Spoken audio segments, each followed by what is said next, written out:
Year 8. We're going to start a new topic today in geography, and our topic title is America and Water, a land of plenty or a land of scarcity. Now, what these two keywords mean, plenty means loads, and scarcity means there's not enough, okay? So as we move through our new topic, we're going to consider this, and we're going to keep this sort of in our mind as we keep investigating the different issues. So if you have got a printer at home, you need to print off this map here, and we'll use that later in the lesson.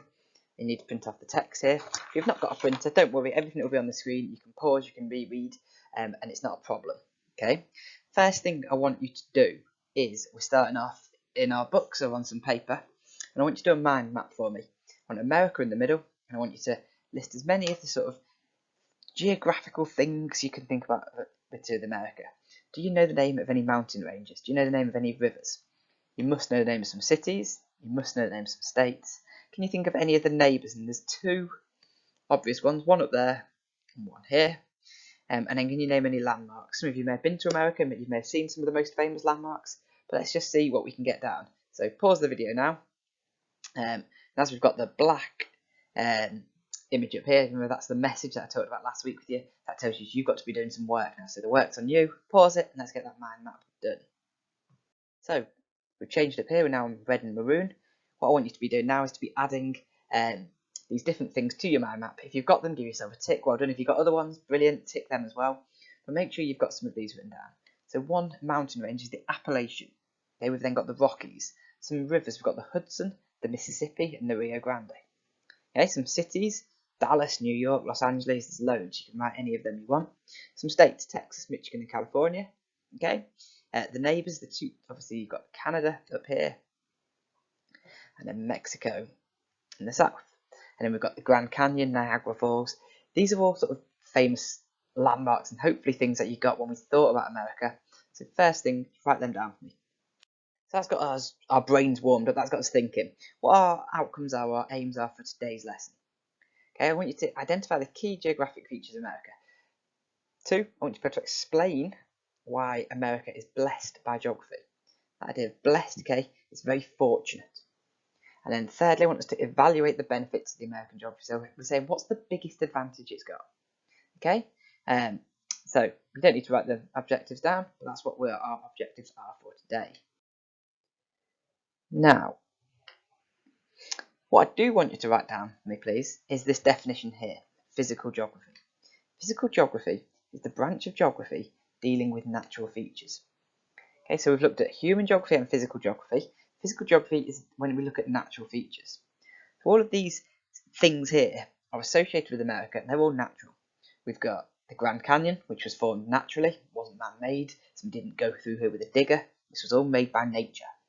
We've got the Rocky Mountains here, as you can see, a beautiful lake at the bottom, but the sort of the high mountains and rugged mountains formed again by nature. We've got the Rio Grande River here, which sweeps along the border of America and Mexico. And then, rather strangely, we've got the Atlantic Ocean with the American flag in it. Okay, so these are all physical features. And we're going to look and we're going to investigate these today in our first lesson on our new topic. So ideally, you've been able to print this map off. If you can't, don't worry. Get a piece of blank paper, okay, and just draw a rough shape. It doesn't need to be exactly correct, okay, but what we do need to make sure we've got is this sort of rough outline. What you could maybe do is put it up to your screen and maybe draw through it that way. But we're just getting a right idea. You've got your planners, you can maybe look in your planners, but try and use the whole side of A4, okay, to get a rough idea of what America looks like. So we're going to talk about different things today, and I want you to annotate it as we go through, and then it's going to be stuck in your books. So, as I said, it doesn't need to be precise, just give yourself a rough idea. So you've got your map, either looks like that, or I've drawn mine, just simply like that. It's a bit bright, sorry about the light. And what I need you to do first of all is just highlight for me the 5 key states. Okay, they're obviously going to look at different states to start this topic, but I just need you to get a bit of an idea where some of them are. So California, okay, again, it doesn't need to be exactly correct, okay, but you need to just get the idea of where California is. Texas, okay, you've got this big bit here which is called the Panhandle, so make sure you've sort of include that shape on your Texas.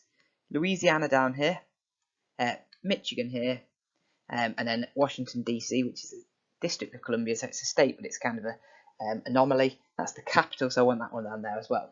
So first thing, all you're doing is just drawing them 5 little states on. Excellent. Next thing we're going to need is maybe a different coloured pencil, and I need you to shade in a few different things, or you need to annotate and label a few different things. So I need you to draw the 3 mountain ranges. We've got the Sierra Nevada here, which should cross over your California. Okay, the Sierra Nevada and California are very much linked. If you get the Rockies here, okay, and again, so we've got them coming all the way through, right through the country, almost to the bottom, but there is a slight gap there, remember? And then we've got finally the Appalachian Mountains, which come at sort of a jaunty angle across here from the top corner all the way down and through. So you've got your 3 mountain ranges. I then need the 2 oceans to be labelled. So you've got this one and this one. Oops, sorry. This one is the Pacific. Okay, and you can look up how to spell that. And this one is the Atlantic. And then I need you to label the 3 neighbours. Now, there's actually only 2 land neighbours, but there's also a sort of neighbouring country down here called Cuba, which is important. So we've got Mexico, Canada, and Cuba. Now, your maps are missing Hawaii and they are missing Alaska, but we don't need to worry too much about them because they are part of America, but they're not part of the American mainland, and they might just get a bit confusing and make things harder than they need to be. So just a quick recap of what you need to have on your maps now. You've got your 5 states, you've got 3 mountain ranges, 2 oceans, and 3 neighbours. Excellent. Let's get that finished. Thank you. So now I've got a bit of an idea about what America looks like as a shape, where some of the important states are, and bits and pieces of the important physical geography. What we're going to do now is we're going to do some reading, and this is from a book by an author called Lewis Dartnell. And we're going to read it through, and then on the next slide I'm going to ask some questions. Okay, so if you're not sure with the questions, have a look, pause it, rewind back and watch me reread it. If you've got a printer, you can print it out yourself and you can check. Okay, let's listen and I will read it to you. When the American colonies declared their independence from British rule in 1776 and fought and won the Revolutionary War, their population was still almost entirely huddled along the eastern seaboard. Okay, so originally the Americans were all on the east coast. This links in with the history work we did when we talked about slavery and the Revolutionary War a few weeks ago. So there's a sort of bit of cross-curricular links here. Over the following decades, the United States underwent a prodigious expansion. Okay, prodigious, it was unbelievable. Encouraging settlers to head west and acquiring huge areas of territories in a series of purchases and annexations. So purchases, like when you go to a shop, you make a purchase, they're buying land. And annexations, they are taking them. Okay, so they're buying, but they're also taking. They're taking them from Mexico, places like Texas, and they're buying places like Louisiana off the French. Within a century of its birth as a nation, the United States had quadrupled in size and stretched from sea to shining sea across the entire breadth of the continental landmass. The USA had become a de facto island nation shielded on the east and west by the Atlantic and the Pacific Oceans, whilst also enjoying access to maritime trade with Europe on one side and Asia on the other. America was able to accomplish economic success and champion ideals of liberty precisely because of this safety from external threats. So America, okay, it's so big, but it's almost a massive island nation. Okay, they've got the Atlantic Ocean on one side, the Pacific Ocean on the other, which means people can't get to them. In the north, there's Canada, which is huge, big land, but very cold, very mountainous, very difficult to get into America from. And in the south, you've got Mexico, which has a huge desert, so it's really safe. And because of this, it's able to grow a sort of democracy and become this champion of ideals, or champion ideals of liberty. While European nations continued to jostle with each other on their crowded continent, America's territorial security engendered an isolationist stance in its foreign policy. So Europe is jostling, is fighting, is wrestling, is pushing, and America is able to just get on with its stuff itself. It's isolationist, it cares about nothing else other than itself because it doesn't need to, it's got everything it needs. So what I want you to do now is click onto when we watch the next video, you'll pause. Sorry, let me explain. What I need you to do now is pause the video here, okay, and have a go at answering these 5 questions. If you're not sure, click back and that will help you. So our colours changed up here. Let's change our pen. Let's get ready to mark and assess your work in your books.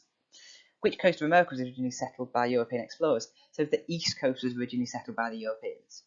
America declared independence in 1776. The two methods used were annexation and purchase. Remember, they were taking land, but they were also buying and exchanging land. The Pacific Ocean is on the west coast, and that connects America and Asia. And then finally, jostle is that idea of bumping against roughly. The countries of Europe are always competing because they're so close.